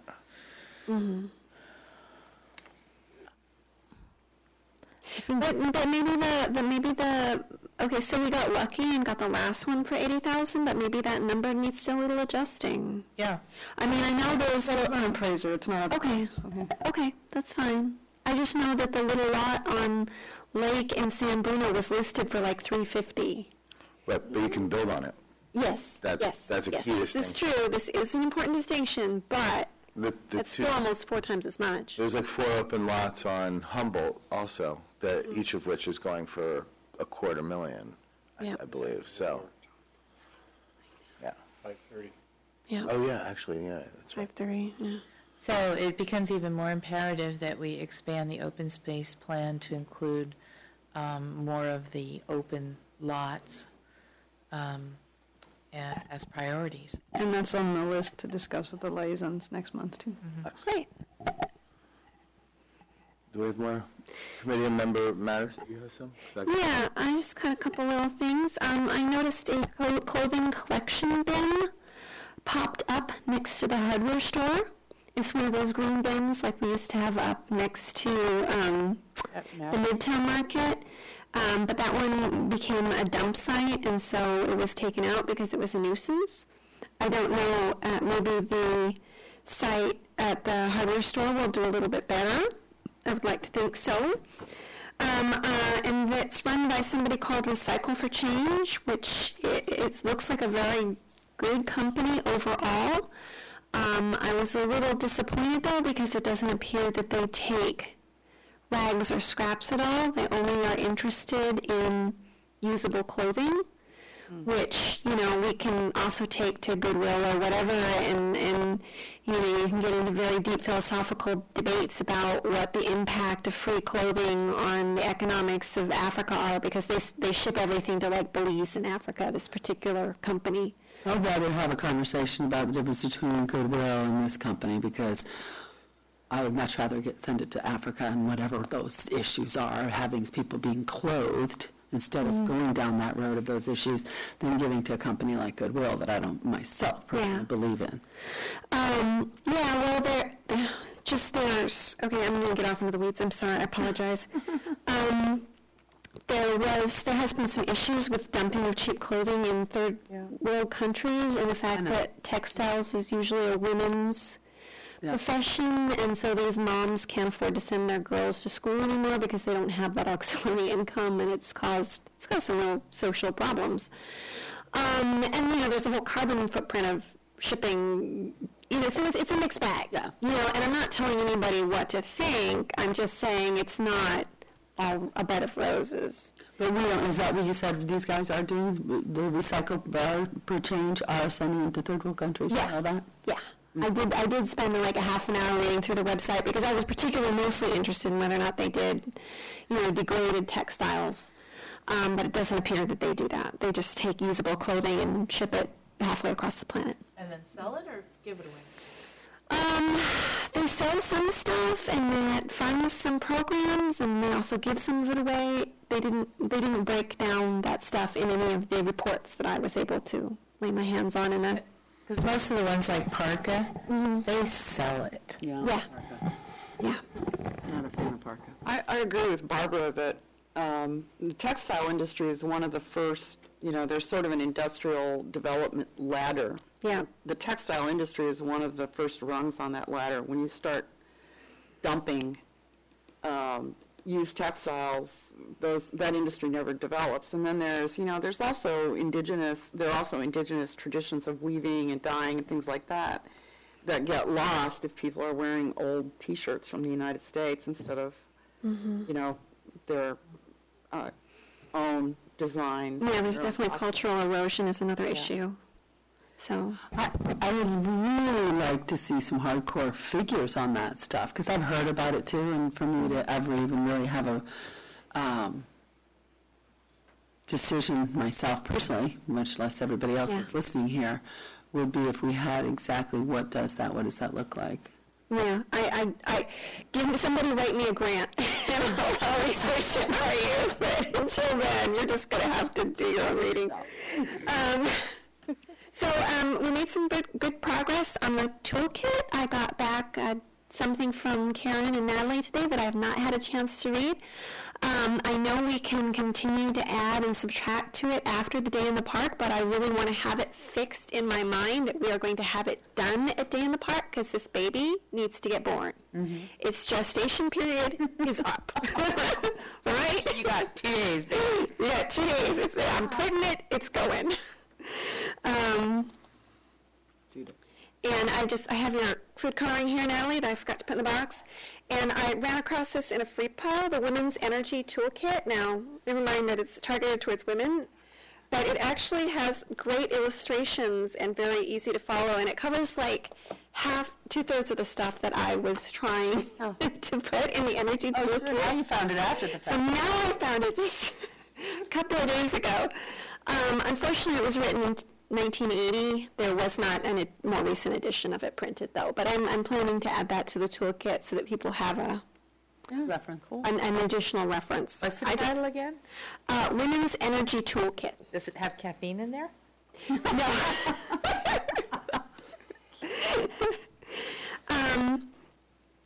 So that was just interesting. Just life, you ask and you give, it gives, but not always when you want it to. Some people brought up that the gate to the fire road up on San Bruno Mountain was left open and people were driving up there. I don't really know. Really? Is that supposed to be locked? Is it, who's in charge of that? Fire road. Army Road. Army Road. Fire Road 2, right? The one coming from the quarry? No, it was Road. the road that, right where the quarry road, where the, where you can not drive anymore to the walking part. Like if we're walking from here up Quarry Road, you come to where the 3 pillars are in the road, and there's a road that goes right up there. That's known as Army Road. Okay. Okay, and that's the road they were on. And it's the first one that's open, not the one up at the top. You're talking No. about the first one, people Yeah. going up that way? Somebody did, and I'm just wondering, is that who keeps that locked? Is it supposed to be kept locked? I just want some background information before I get on my high horse. Yeah, the county maintains that. That part right there might be the state, but the county maintains all of the park. Okay, That's outside of our, who would we call, or who would I call, or who should I recommend people call to let them know they got left unlocked? Because I think that's supposed to be locked, right? San Mateo County Parks, but I don't know if they might have done it themselves. I don't know. Yeah, I saw a picture of a Jeep up on I didn't see it. It was posted on the Facebook thing a couple of days back, so, Yeah, I saw the posting as well. yeah. They really should not be on that road. Yeah, I mean, I think these particular people weren't doing anything horribly offensive, but if it's left unlocked and it gets out, it's only a matter of time before somebody who's a little less respectful. It's dangerous. Yeah. Yeah. It's not a good place for them to be.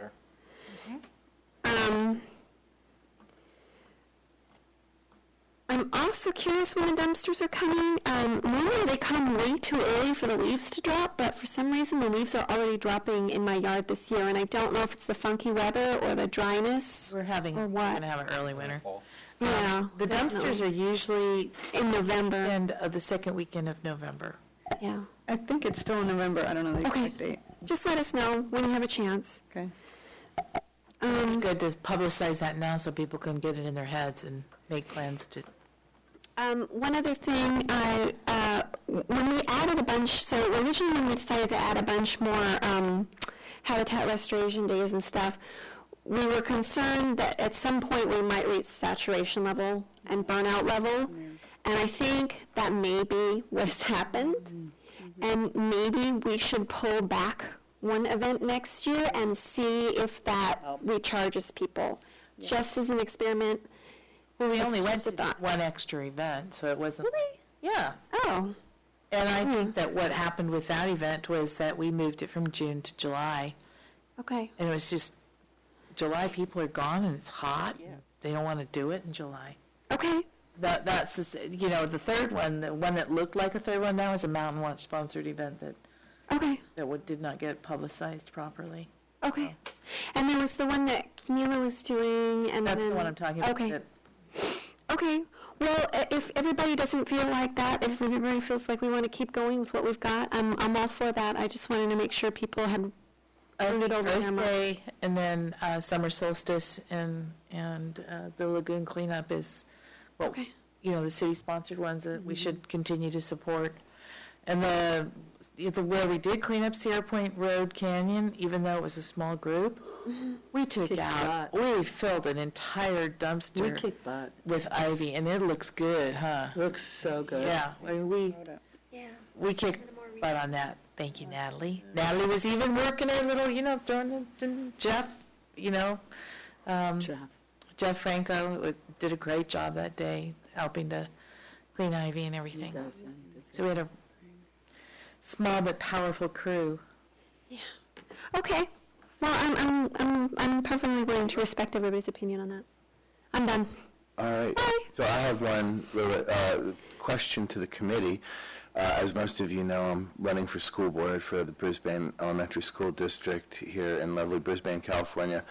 And the school district meets at the same night as the Open Space and Ecology Committee, which is the third Wednesday of every month. And so I'm wondering whether there's any appetite with the members of the Open Space and Ecology Committee to adjust our meeting schedule to accommodate members who might want to either participate or attend, that other body's meetings. Are you saying if you get on the school board, you're going to stay on this committee too? Change the time for that. That would be possible if we can find a time and all that, but I just kind of wanted to throw it out to discussion. This month, the school board had a different meeting, so I was able to attend both, but I would imagine that at least in the October meeting, I won't be able to attend if they happen at the same time, and then if I do get elected, I would probably prioritize that unless it was possible to do both, in which case I would, strongly consider doing both, but again, wanted to throw that out to the committee if anybody is, because I know that a lot of people have other commitments on other nights of the week, so, if it's even possible. I think we had this discussion a year or two ago, and there was a lot of people who had other stuff already booked on other nights.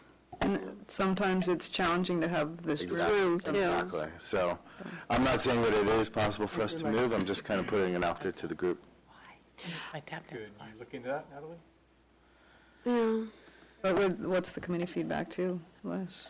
I'm okay with changing it to a different Wednesday.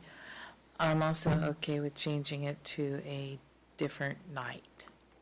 Can't be Tuesday, it can't be Thursdays. Are we okay with a different room? I think that's what Karen was saying. No. Yeah, no, I was saying if we look at a different night, it might be hard to Keep this room. Right. So I guess the question is, when else is this room available? And then we can see if any of those times fly for the committee. That's a good way to.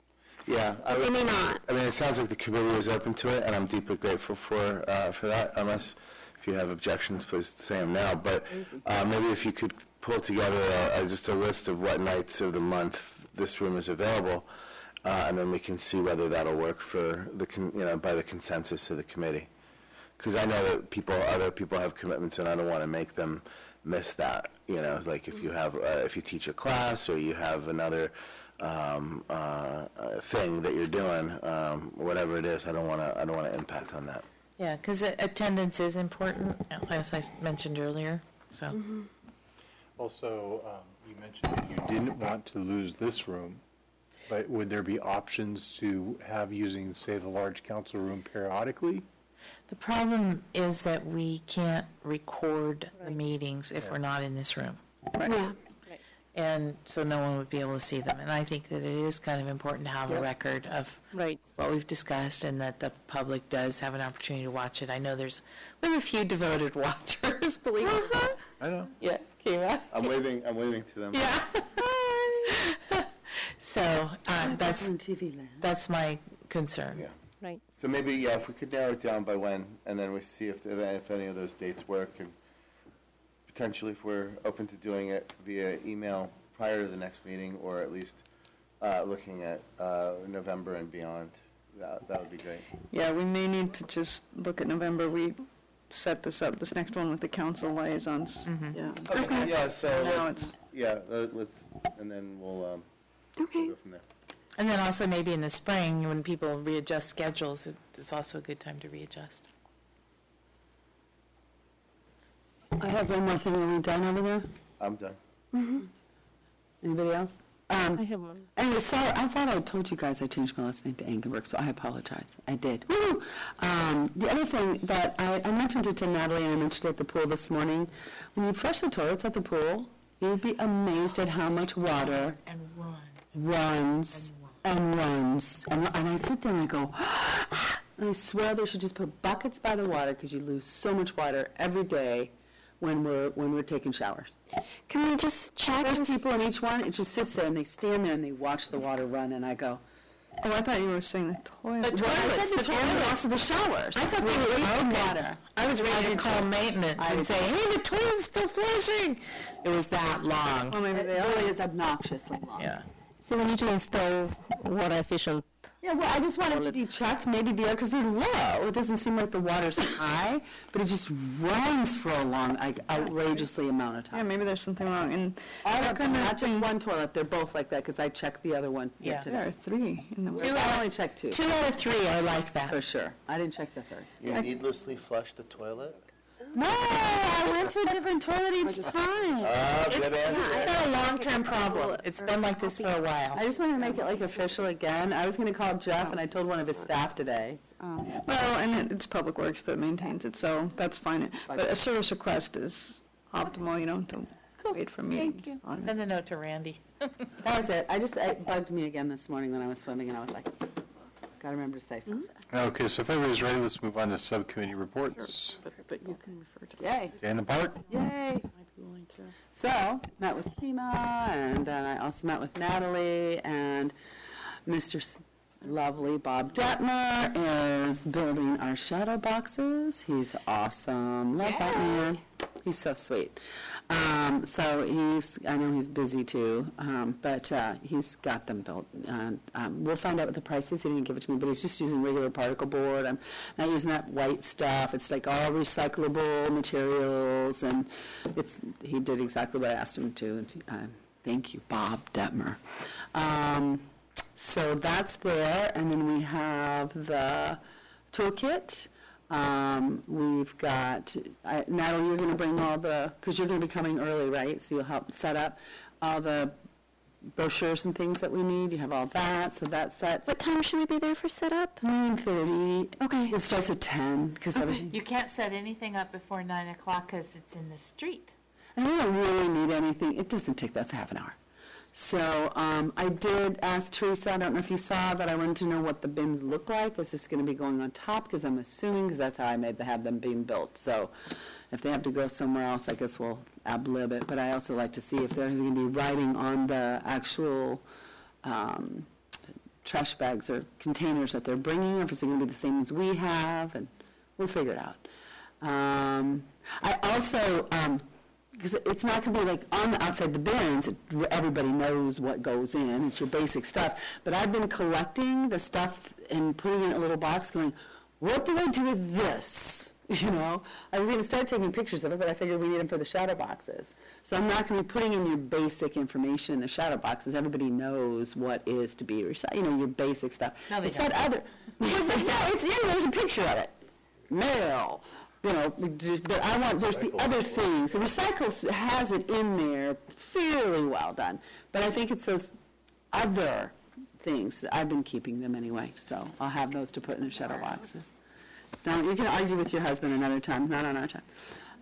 So everybody's pretty cool. I've got Kima's going to be working with me most of the day on and off, and, talking to people, and Barbara's going to be there till 1, so that's awesome. And hopefully Michelle and I will be next to each other. And, Yes, do you know what the layout is, Natalie, at all?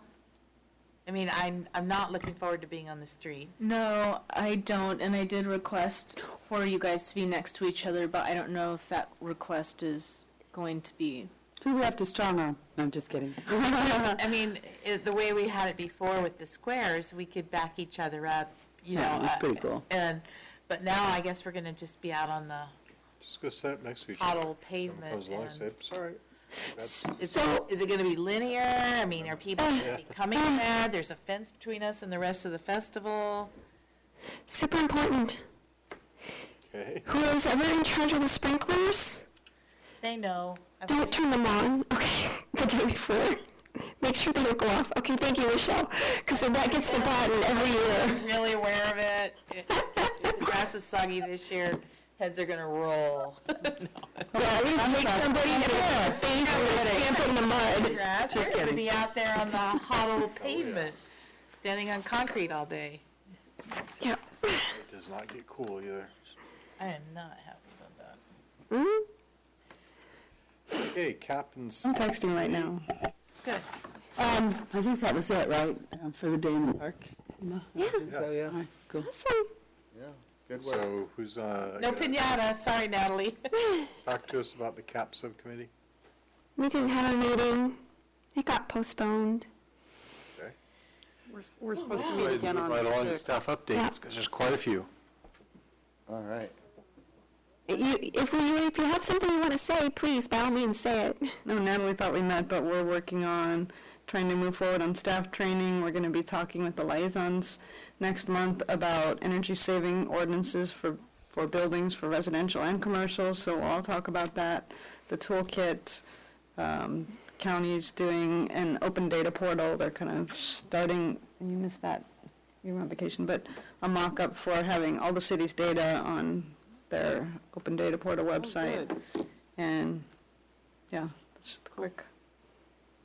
Cool. We're meeting soon. We're meeting in a couple of weeks, unless Glenn wants to change the date. Yeah, I don't know whether I'm really up for going down to Monterey on the 6th, but I'm still thinking about it. Well, we can talk offline. Yeah.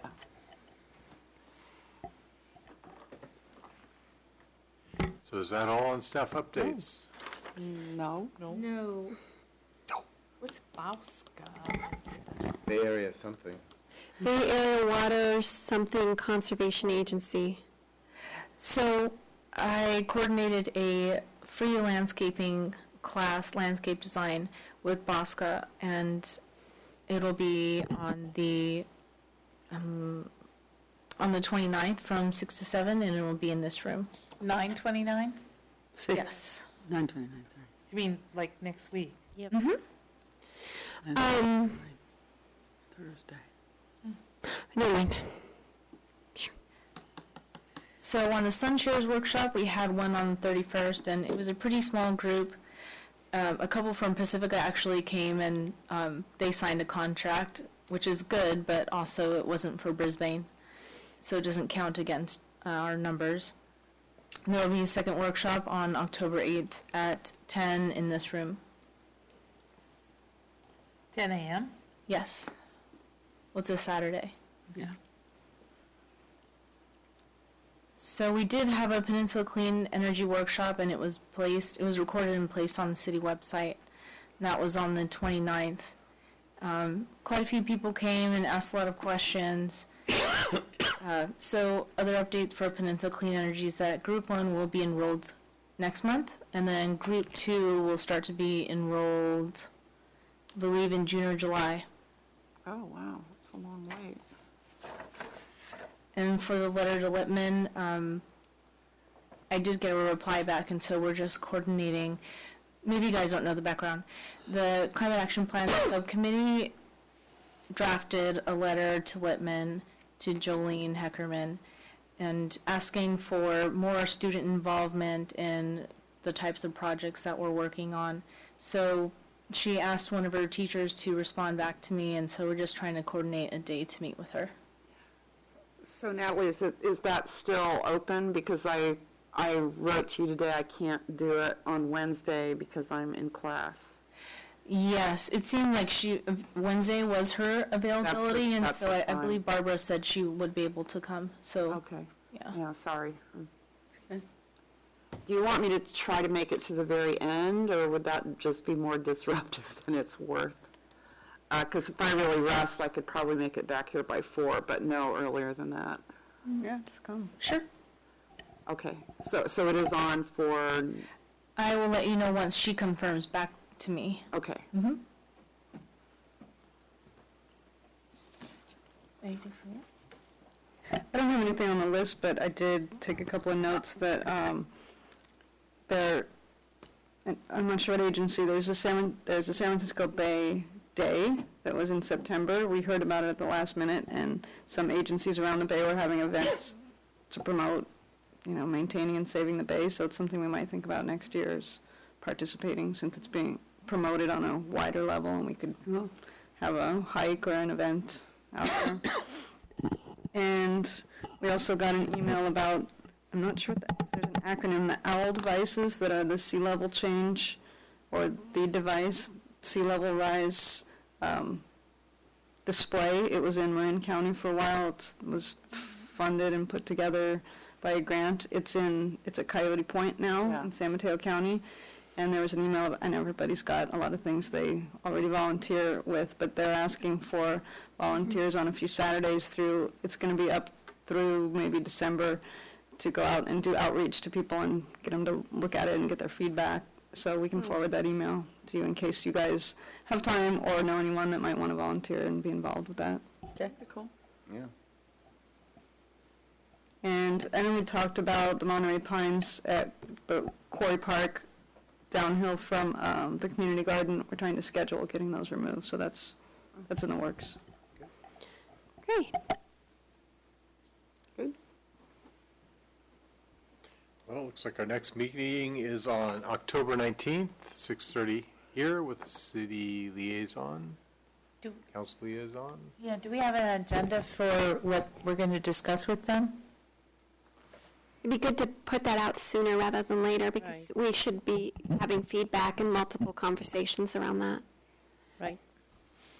Yeah, I think these are all items that the committee's brought up over the past year, and some of them more recently. So there's building energy saving ordinances, and we have some information. Can we do it via email? I just feel like it would be much easier to read.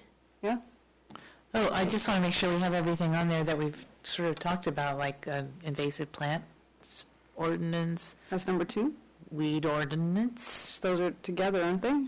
Yeah. Well, they're kind of two separate things, but they're sort of hand in hand. So we made this list, and staff gave that to the liaisons, and then we started talking about a weed ordinance. So that's not specifically and separately on the list, but I think it fits under the category. No, the difference being one is invasive plant ordinance, like, you might like scabiosa, but we don't want you to plant it in your yard, versus a weed ordinance of like, you need to remove all the broom from your property that is adjacent to the Yes, please. habitat. Well, So those are an kind of ordinance different is an things. ordinance, so you want to discourage weeds. That's not an ordinance. I'm still confused. What I have in mind is a weed abatement ordinance that would include invasive weeds as weeds and require property owners to remove them. We've also wanted to do something with banning invasive species, but Yeah, why is that so taboo? yeah, well, I'm trying to remember the history of this, and we had wanted to get the sale of them banned, but we don't really have them sold within Brisbane. We don't have jurisdiction beyond Brisbane, and like we could reach out to Home Depot, but Home Depot just gave them, I think, gave that notion of flying bird, you know. I'm concerned about, people who are planting invasives as ornamentals. It's concerning. Yeah. And, I mean, we have property also where they're already planted, right? Like, there is ivy on the Crocker Park properties And from the... eucalyptus at the ridge. Right, so I guess we have to realize there is some that's already existing and it has existed for years, and then there is some that people can plant going forward. So maybe we can think about what's the best way to describe it as, but they're in both cases they're invasive. If we have a weed abatement ordinance that requires people to remove a list of invasive weeds from their property, they're unlikely to plant them in the future. I mean, if they know that they're going to have to remove them, they won't plant them. So I think one ordinance would do the trick, but it is a pretty, as far as I can tell, the city is legally entitled to do that. The city can declare that X is a problem that needs to be abated, and an ordinance can be passed for that purpose. But it would be a pretty big thing for us to do, to tell property owners, this stuff is verboten in Brisbane and you can't plant it, and if you have planted it, you have to take it out. But I don't see any other way to get the weeds removed from a lot of the territory around here. Yeah, I mean, the county doesn't have the money to do it, and Brisbane doesn't have the money to do it, and there's just no money to do it. And, if It's a pretty bold move, but it would be a bold move, but I don't know. I thought I'd throw it out there. But, then there's the question of how long the list should be and what should be on it. And that would be a contentious issue, I'm sure. But I don't know. I would personally like us to go for maybe the 5 worst or something, and put it in there.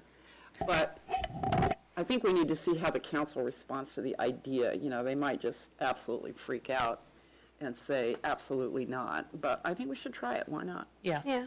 So what else do you have on your Well, hot list? Just to finish on that, I think you guys had said when you had brought this up, that you would focus on species that are spreading and phase in and not obviously. Yeah. because There's still a cost associated with, there's still issues, and that's what we want to talk to the council liaisons about, is with enforcing an ordinance, having an ordinance and enforcing it. Yeah. But moving down, revising the open space plan to expand the priority preservation areas. My note was primarily in the Brisbane Acres. We can talk about that.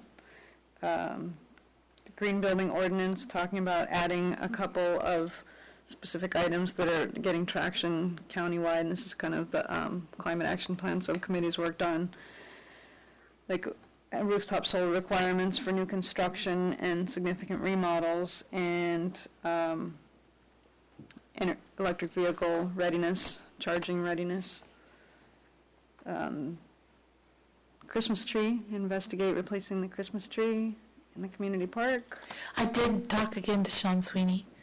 He wasn't sure what species to recommend, but he said whatever we plant, we need to kind of plant it on a mound so that it doesn't get wet feet because of the high water table in that area. So we're going to have to kind of put a little mound, and that's part of the problem. Be a good place to stack the Christmas presents. Yeah. I'll put your name on my list. There you go. And I hope the committee keeps in mind that this list is a year's worth of activities, so Yeah. as we try to add stuff, lighting ordinance and lighting in the night sky, that's also part of the climate action plan measures. And textile recycling is a newer thing that we've been talking about. And that's the list. It's a big list. Okay. Sounds good. Put 20 things on it, maybe we get 3 things done, so. We'll have We're 20 doing things pretty next good. year. Move to adjourn? I'll second that. We're adjourned. Yay. About on time. Nobody needs to feel taxed.